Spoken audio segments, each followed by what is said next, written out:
Saben, tengo que ir a hacer una supervisión a Dos Bocas.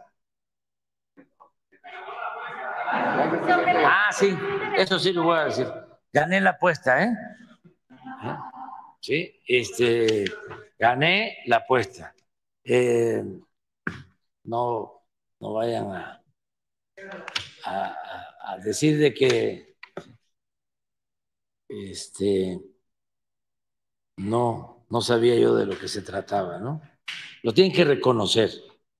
Yo estoy seguro que hoy Ciro va a hablar de eso, ¿no? Joaquín, Loret, van a hacer una recapitulación, ¿no? Tal día dijo, iba a ser así, y empezaron a operar en ese sentido, y se le llama en el argot de la politiquería bajarlos, y empezaron a bajarlos a todos, y los bajaron. No me meto en eso. Nomás es decir que es lamentable porque es un asunto popular. Arriba es el gerente Claudio. Nunca se había visto esto en la historia. Así, tan claro, tan descarado. Porque ni siquiera terminaron su proceso, sino fue pura declinación.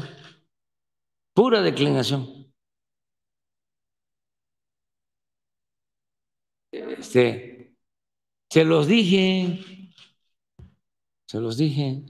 ¿No? ¿Cuántos de esos, 1, 10, 5, cuántos esos son los que votaron? ¿Usted qué sabe eso? Como 10. 10. Sí, es que hay votos que cuentan y hay votos que pesan. No, eso yo sí se los podría decir, pero entonces me van a cepillar si me meto en eso. Pero es para los jóvenes. Es como estábamos estudiando, que había una canción de protesta que decía, no te dejes engañar cuando cuando te hablan de progreso, porque tú te quedas flaco y ellos aumentan de peso. Entonces, ya no se dejen engañar. O sea, siempre hay que combatir la simulación, siempre. Porque, ¿quién es? Así como Salinas es el padre de la desigualdad moderna, ¿quién es el padre de la simulación política en México? No, Porfirio Díaz. Entre otras cosas, pero Porfirio fue el que creó todo este sistema. No existía antes de el tapado. Él fue el creador. El primer tapado fue su compadre, Manuel González. Para los jóvenes, pues. ¿Quién creó lo del acarreo? Porfirio. La cargada. Porfirio. Sí. La regla de que él ponía a gobernadores, diputados y senadores, y los gobernadores, que eran sus hombres fuertes, ponían a presidentes municipales, jefes políticos y legisladores locales. Ahí se creó todo esto. El besamano.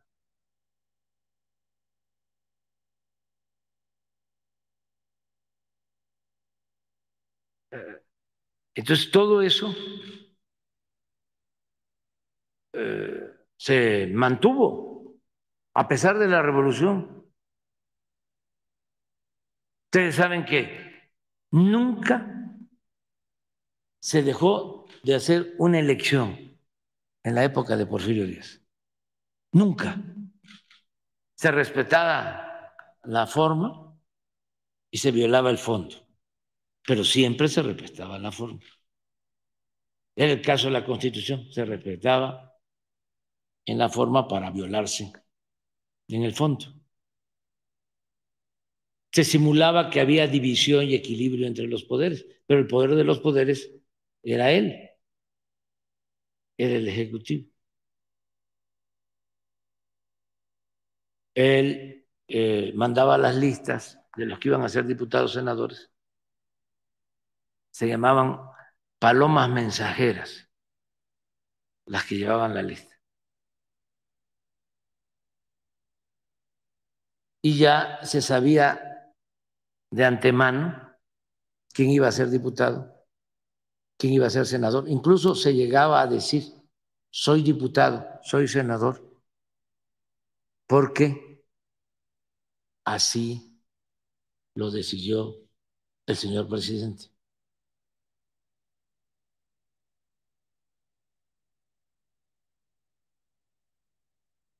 Y la reelección, habían diputados que tardaban 20, 25 años ahí,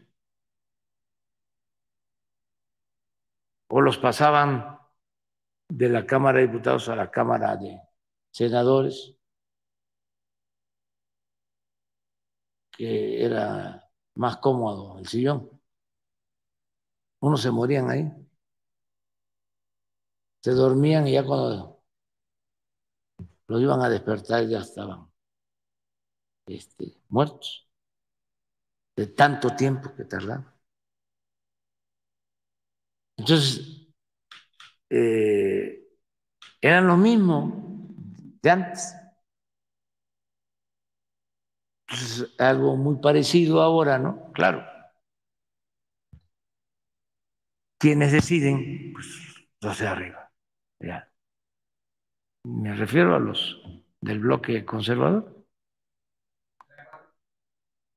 No, no, no, no, no, no, no, no. Aquí no hay dedazo. O sea, yo no voy, no estoy influyendo y no tengo doble discurso porque no soy hipócrita. Por eso somos distintos, por eso no han podido con nosotros. Si fuésemos iguales que ellos, no, pues yo no estaría aquí. Cuando dijimos, no hay dedazo, va a ser la gente la que va a decidir en una encuesta, esas son las reglas.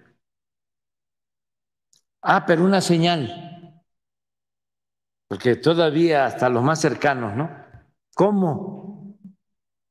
Si tan fácil que es de que tú nos digas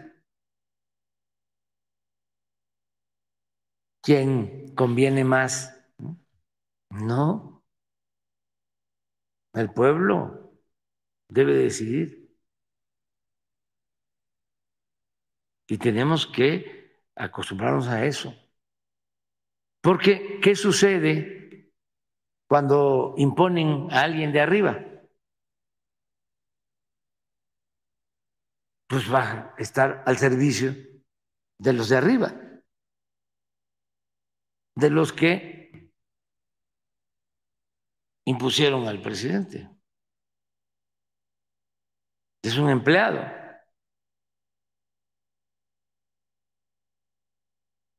Por eso, lo mejor es la democracia, siempre. Y lo que vimos ahora, una comedia, una farsa. O sea, se les complicó un poco porque pensaron, ¿no?, de que con la publicidad se iba a inflar el globo, ¿no? Pero no. Entonces surgieron y podían hasta perder y empezaron a operar. Sí, lo estaba desesperado, ¿no? Que no tengo nada contra él, es un asunto político y diría periodístico, no es personal. Yo no odio y lo respeto como persona y le deseo que le vaya muy bien y todo, pero políticamente, pues sí tengo derecho, como él tiene derecho a cuestionarme, pero lo veía yo de vez en cuando, que tampoco hace falta verlo diario, ¿no? Son muy predecibles. Entonces uno sabe cuándo traen línea. O sea, no es un periodismo profesional, objetivo, plural.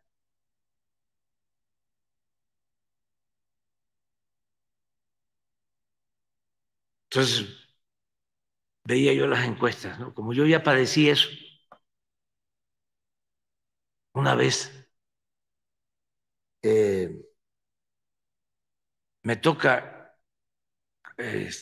sí, lo voy a decir, eh,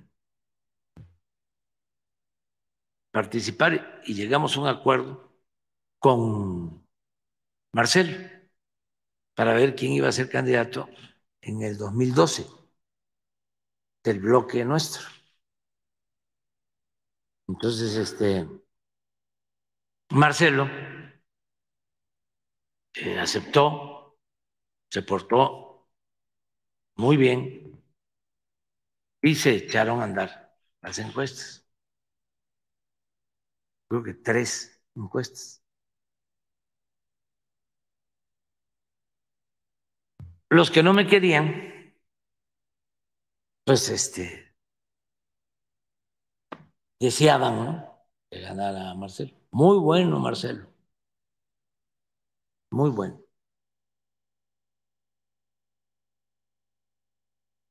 Los que patrocinan a Ciro, pues en ese entonces lo patrocinaban, quién sabe de ahora, pero sí estaban vinculados con Calderón. Hacían encuestas, lo puedo probar. Este señor que después fue no, había terminado el CISEN, Valdés, Guillermo Valdés. Bueno, ese que después hizo las encuestas en favor de Peña, que Ciro transmitió en el Milenio, 100 encuestas, una diaria nos recetaban por televisión, una diaria. Ya se pueden imaginar lo cuchareado de las encuestas hechas por este señor Valdés, que había estado de director del CISEN, de la oficina de espionaje de Calderón, cuando García Luna, fíjense, bueno, antes de eso, antes de recetarnos la 100, en la época de la candidatura de Peña Nieto, donde lo ponían hasta las nubes. Antes de eso, se llevó a cabo, unos meses antes, esta encuesta para ver quién iba a ser candidato de nosotros. Y es cuando nos medimos, Marcelo y el que les habla. Pues hace una encuesta el señor Valdés que lee Ciro y que me diga Ciro si estoy mintiendo, en donde Marcelo me ganaba, pero 2-1, casi. Pero todavía se aventó un comentario, Ciro, apoyado en esa encuesta, diciendo, así con sus expresiones, ¿no? Esto es excepcional, único. No solo le gana Marcelo en población abierta, le gana entre los militantes.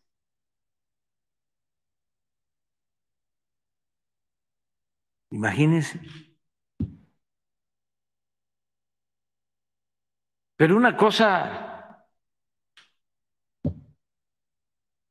entonces, ahora que viene esto, por cierto, Marcelo se portó a la altura, porque todos estos que no me querían, lo estuvieron sonsacando para que no aceptara los resultados. Y Marcelo se puso cera en los oídos para no escuchar el canto de las sirenas. Bueno, ¿qué está haciendo ahora Ciro? Lo mismo, a favor de quien ya resultó. También con encuestas. Entonces, me daba risa, ¿no? Porque se enojaba con el pobre de Krill. ¿Qué espera Santiago? ¿Eh? Para declinar.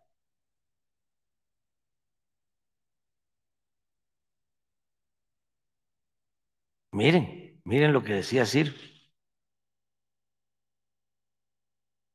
Ciro, te mando un saludo. O sea, no es nada personal. ¿Sí? Es político en el buen sentido del término. Pero eso es lo que decía, a eso me referí. Miren, ¿cuánto? 19 puntos arriba. Dice, pero la frase, lo relevante no es solo que Brad va delante de AMLO, sino que lo arrasa. No, pero hay otra, en donde dice que hasta con los militantes. Espérame, no termino todavía. Sí, sí.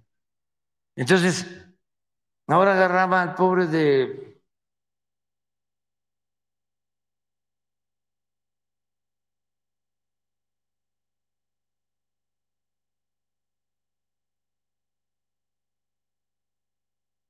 Así,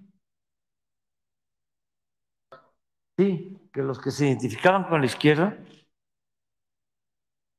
sí, bueno, y está la fecha, ¿no? Pon la fecha. ¿Eh? 6 de septiembre de 2011. De 2011. Entonces ahora vuelve otra vez. Esto es en el 11, ¿no? Estamos en el 23. ¿Cuántos años han pasado? No cambian, o sea. Entonces, agarraba al, Santiago, ¿no? ¿Qué espera Santiago? Y lo mismo seguramente con la señora Beatriz. Es un desfigure completo, ¿no?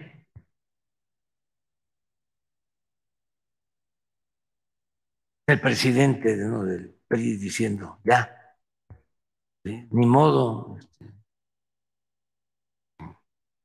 Beatriz, nos ganaron. O sea, y ya no van a la última parte, porque la gente no sabe que lo que tenían pactado, el acuerdo, era que además de la encuesta, que además la voy a dar a conocer aquí porque si no, no se van a enterar. ¿Sí? Me refiero a los militantes, ¿no? A la gente buena, que pues no es truculenta, no tiene nada que ver con los de arriba. A los del PRI y los del PAN de abajo que creyeron, ¿no?, en la encuesta y en todo el procedimiento. Bueno, eran dos partes, que eso no lo informa. Eran dos partes. Era hacer una encuesta y después ir a una elección. Ese era el pacto, era el procedimiento. Entonces resulta que hacen nada más la encuesta y en la encuesta creo que obtiene 45% Beatriz y 50. ¿Cuánto? 56. 12 puntos de diferencia. Sí, ¿no la tienes por ahí? Porque no lo sabe la gente, estoy seguro. No, no, no, yo no sé, pero no me voy a meter a cuestionar eso. Nada más es que queda 40 y tantos contra 50 y tantos, ¿no? O sea, 12 o 15%. ¿Eh? Reforma la hizo. Ah, la hizo el periódico Reforma. No, pues sí. ¿Con quién estaba el periódico Reforma? No me contesten. Queda de tarea.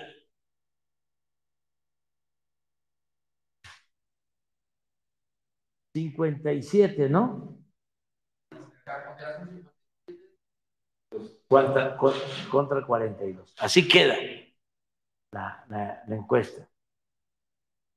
Y después de esto tenía que haber una elección de los que se inscribieron para participar en el proceso. Creo que como 4 o 5 millones, ¿no? O no sé cuántos. Ellos iban a votar y se iba a hacer un análisis de la encuesta y del resultado de la votación. Y ahí se iba a decidir. Pues la encuesta que yo no sabía que había hecho el periódico Reforma sale así y ya no van al siguiente paso. Ya hay una cargada a favor una señora. Entonces, es interesante, pues para informar, porque necesitamos construir el hábito democrático. Y puede ser que nos lleve tiempo, pero que ya las nuevas generaciones ya puedan aplicar la democracia, no solo para lo que tiene que ver con lo político, con lo electoral, sino democracia como forma de vida. Y una regla de oro de la democracia es no permitir la simulación, porque eso fue lo que más perjudicó a México, la simulación. O sea, una cosa era lo que decían las leyes y otra cosa era lo que se hacía. Esto desde el porfiriato. Y no pudo la revolución, a pesar de que fue profunda, hacer cambios en el terreno democrático. Se avanzó en lo social, desde luego, mucho, en lo económico, pero en lo político. Ya no estaba don Porfirio, pero se quedó doña Porfiria. Entonces, hay que, aunque se molesten, seguir insistiendo en la democracia y que no haya electores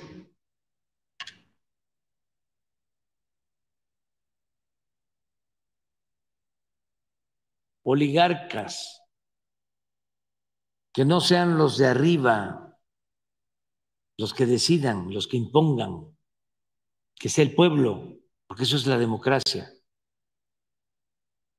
No es que Claudio se reúne con 3, 4, 5, 10, cuando mucho. No solo empresarios, porque aquí tuvo que ver Castañeda, ¿sí? Aguilar Camín, o sea, es esos 10,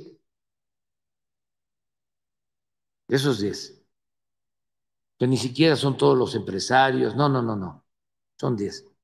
Sí, Foxy, Salinas sí, pero ahí les dejo ya que ustedes completen la lista, ¿no? Que por primera vez en su historia el PRI haya renunciado a la candidatura presidencial cediéndosela a un perfil panista. Es que ya tiene tiempo que renunciar a sus principios, a sus ideales, cuando menos desde la época de Salinas, que el PRI se convirtió en PRIAN. Han habido 4 transformaciones en ese partido, yo no sé qué va a pasar hacia adelante. Pero primero fue PNR, se fundó en 1929. Habían varios partidos, y Plutarco Elías Calles los unió y se fundó el Partido Nacional Revolucionario, PNR. Y a partir de ahí fue partido único. Y luego, en 1938 cambió de nombre y también de funciones, y ese partido único se llamó Partido de la Revolución Mexicana, PRM. Ahí surgieron los sectores. Se creó la CTM, se creó la CNC, CNOP. Creo que no.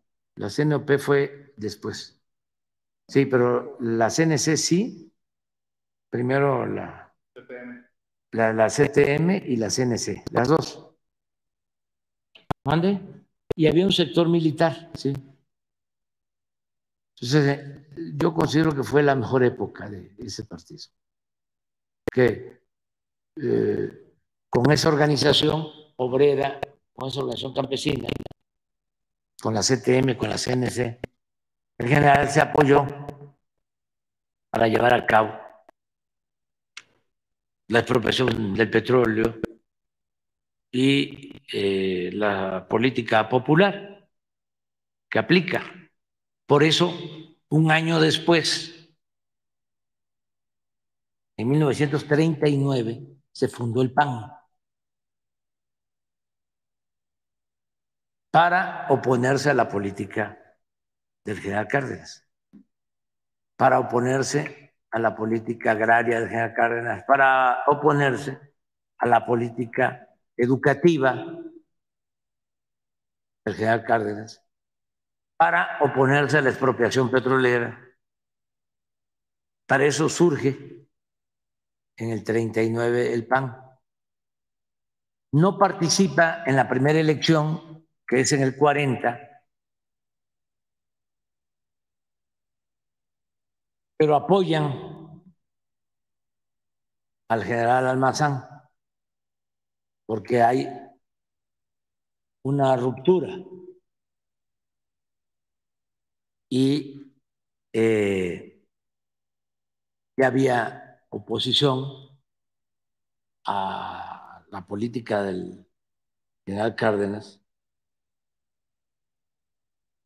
y el general optó por apoyar a Ávila Camacho, la otra opción que era la mejor, nada más que estaba complicada la situación, porque sí había una polarización.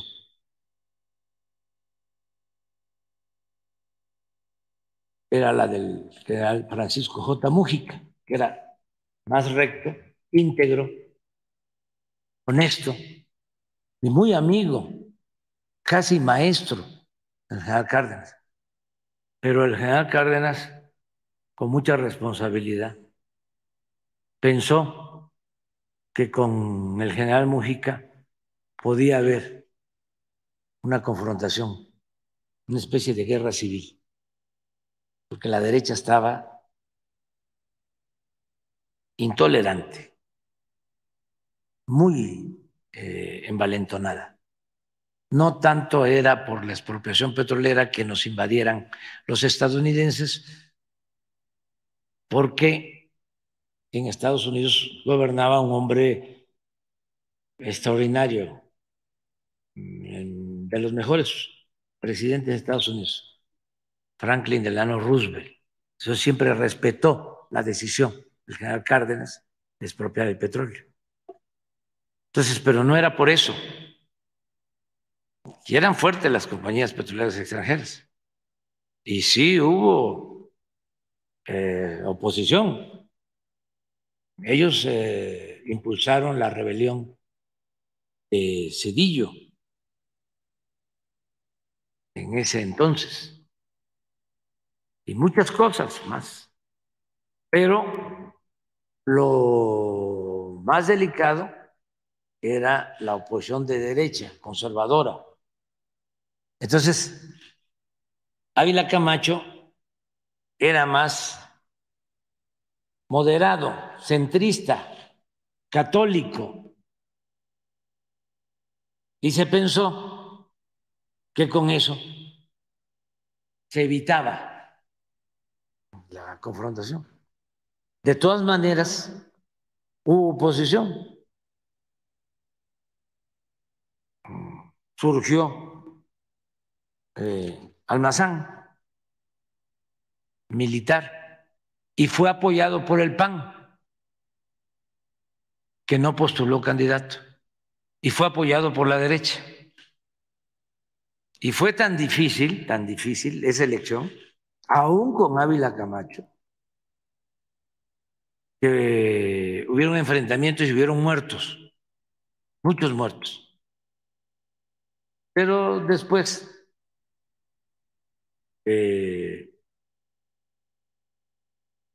Almazán no resistió,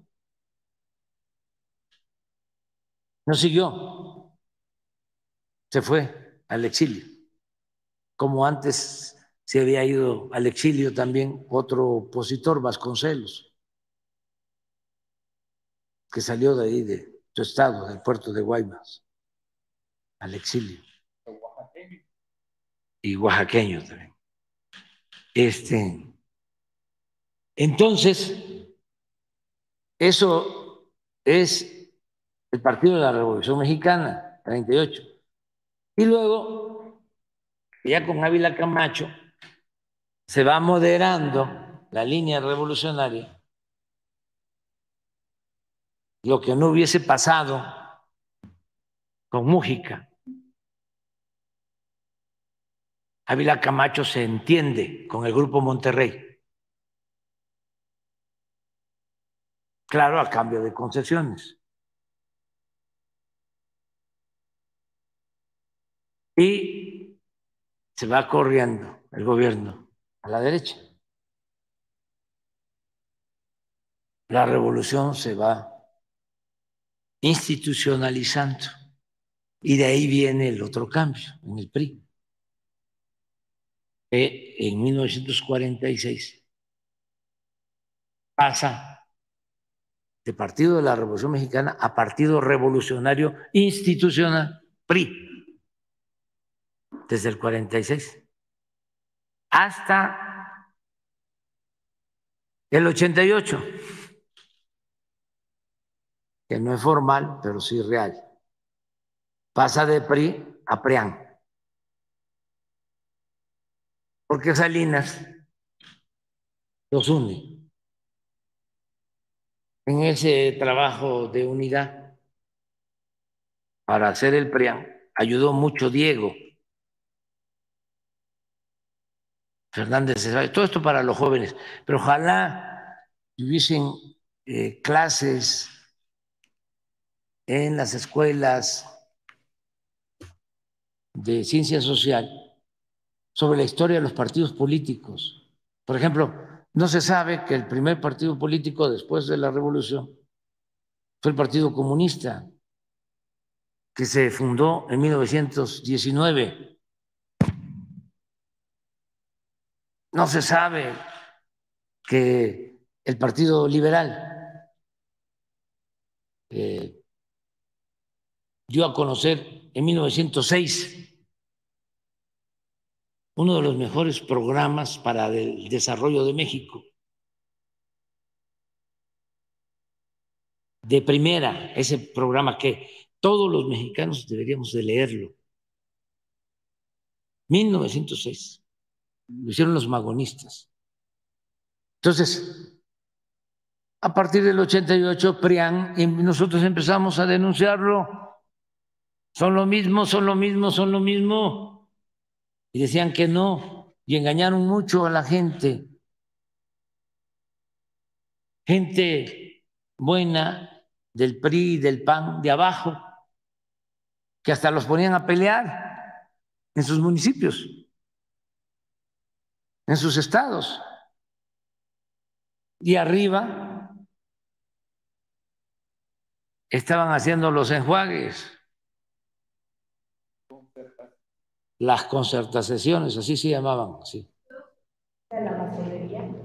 No, eso dejó de tener fuerza. Esa es otra historia. La participación de la masonería. Ahí tendríamos que empezar con el México independiente y con un personaje que fue embajador de Estados Unidos en México, Poinsett. En ese entonces había dos ritos, ¿sí? El escocés, ¿sí? Y el rito yorquino y escoceses. Por ejemplo, Vicente Guerrero era yorquino. ¿Sí? El Partido Conservador está vinculado más a la logia escocesa.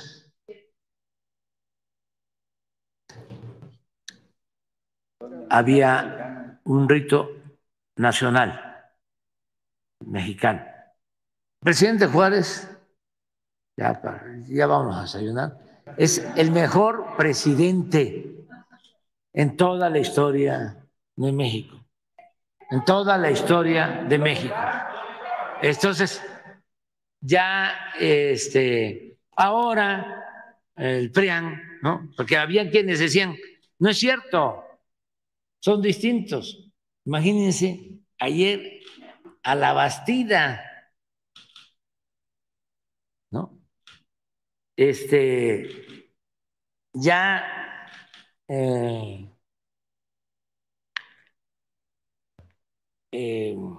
expresando su apoyo a quien no puedo mencionar, pero como la cargada de antes, pues, o sea, una cosa